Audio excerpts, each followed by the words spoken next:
Bonjour, je m'appelle Jas Desforges, j'ai 22 ans et je viens de Rennes. Donc après mon bac, je me suis orienté vers une licence TAPS. Donc j'ai fait une licence TAPS en ESPM, donc c'est l'ergonomie du sport et performance motrice. Et après cette licence, j'ai fait le master SNS, donc j'ai fait partie de la première promo. Donc c'est le master sciences du numérique et sport qui est proposé par le URDJ Sport. Et au cours de ce master, j'ai fait 2 stages de recherche sur un projet dans lequel j'ai pu continuer par la suite la thèse que je suis en train de réaliser. La thèse que je suis en train de réaliser, elle s'appelle Keep Children Active et elle a pour but de pouvoir promouvoir une activité physique adaptée à des enfants qui sont atteints de cancer et qui sont hospitalisés grâce à la réalité virtuelle. En fait, c'est important de savoir que c'est des enfants qui ont des maladies chroniques très graves, qui vont avoir des symptômes très importants et notamment des traitements aussi très lourds comme de la chimiothérapie ou de l'immunothérapie. Ces maladies associées à ces traitements, ça va impliquer des symptômes très lourds comme une fatigue très importante, des douleurs, une baisse aussi de la qualité de vie globale, donc que ce soit psychologique ou physiologique. Et donc, l'activité physique adaptée, elle est utilisée comme un moyen non médicamenteux très efficace pour pouvoir mitiger un petit peu ces différents symptômes, sauf qu'elle est rendue très difficile d'accès, notamment par les conditions d'hospitalisation et par les conditions des enfants. Donc là, il y a des enfants, notamment dans des cas de cancer hématologique, qui sont placés en chambre stérile. Et donc, ça va un petit peu entraver la pratique d'activité physique adaptée. Et c'est pour ça qu'on va venir non pas remplacer l'entraîneur d'activité physique adaptée, mais pouvoir proposer une autre solution grâce à la réalité virtuelle pour que l'enfant puisse se dépenser et puisse atteindre les prescriptions données par l'OMS pour pouvoir obtenir des bénéfices similaires à celles d'une activité physique adaptée plus classique. Alors l'outil principal que j'utilise, c'est d'abord la réalité virtuelle.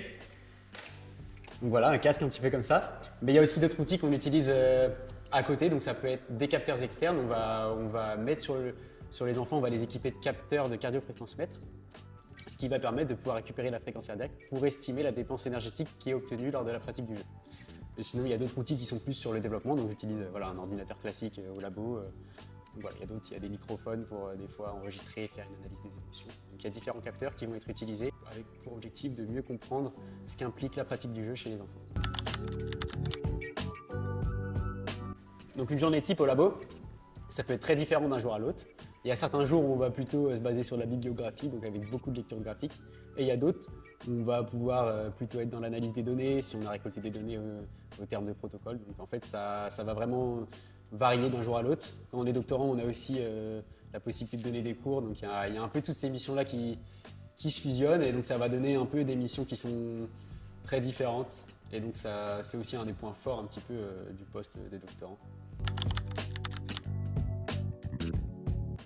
Alors en fait c'est par phase, donc il y a des phases de développement, le développement du jeu, il y a des phases aussi d'élaboration d'un protocole. Donc avant de pouvoir tester quelque chose, il faut d'abord qu'on sache à quelle question on veut répondre et comment on va répondre à cette question. Et donc on passe par une élaboration du protocole, ça passe aussi par des démarches administratives pour valider ces expérimentations-là. Et donc oui, on a des phases de tests à l'hôpital. Par exemple, lors de mon stage de Master 2, j'ai pu réaliser 2 mois d'expérimentation au sein du service oncopédiatrique de l'hôpital sud de Rennes pour pouvoir un petit peu tester les solutions qu'on avait développées au laboratoire. Alors là, je commence tout juste, on est en janvier 2025 et ça fait 5 mois que j'ai commencé ma thèse. Je suis en première année, j'ai commencé en septembre 2024. Mais j'ai la chance de pouvoir continuer le projet que j'avais déjà entamé lors de mon stage de Master 1 et de Master 2. Donc ça, c'est hyper bénéfique parce que ça nous permet d'avoir des premiers retours d'expérience par rapport aux premières expérimentations qui ont été réalisées. Donc ça, c'est un gros plus. Et mon objectif après la thèse, c'est encore un peu flou. En fait, la thèse, il y a plein de choses qui vont être découvertes pendant le doctorat qui dure 3 ans. Donc là, je me dis que j'ai encore beaucoup de temps. Il reste 2 ans et demi avant de soutenir. Donc j'ai pas d'objectif précis en tête.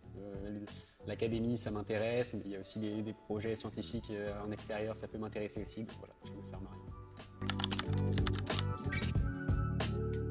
Le doctorat, c'est pas du tout infaisable, c'est accessible à qui veut et qui est motivé. Maintenant, c'est des missions qu'on n'a pas forcément en master, donc avec beaucoup plus de gestion, des gestions de projets qu'on commence un peu à avoir beaucoup en master. Mais voilà, il faut être motivé et surtout, l'important c'est pas la thèse, mais c'est surtout d'être intéressé par le projet qui est derrière. Et si le sujet n'intéresse pas le doctorant, ça n'a pas vraiment de sens. Donc voilà, il faut trouver un projet qui nous intéresse beaucoup.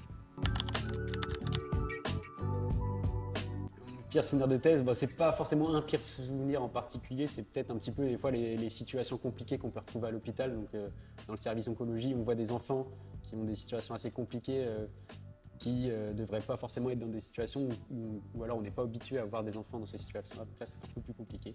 Et du coup, le meilleur souvenir de thèse, j'en ai pas vraiment en fait, vu que c'est vraiment hyper différent d'un jour à l'autre. Mais la vie au labo, elle se passe vraiment top. Et du coup, tous ces moments-là, un peu, je les garde en souvenir. On a une superbe équipe.